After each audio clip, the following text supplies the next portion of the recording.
Ngithi ngiyakhala angikhali we humble. Yeah, bese asiringe ngayo game yafana yenzakaleni ibone kanjani? But igame namhlanje like always nginokukhuluma ukuthi our coaches need to be very attentive to our matches like this, and unfortunately today it was a game yabo coach bongu2.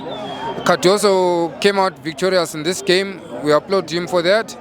Unfortunately our coach, yes, he gave a strategy that was angazi ngithi be defensive, angazi ubefuna ukwenza kanjani.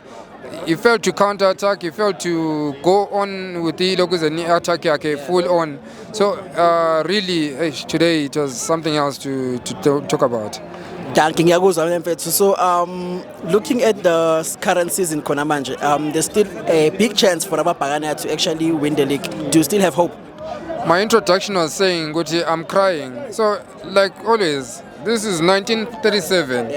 Inyembezi zomuntu omdala zweli phansi mfethu. So sazokwenza lokho. Sazothatha konke mfethu. League ne-Nedbank eseBhakaneni. Everything, sweep it all. We're taking it all. Bheka kansi, ngicela unginike man of the match yakho for today. Ibhanga Guy Authority bozoyinika bani? Mfethu Sundown played very well.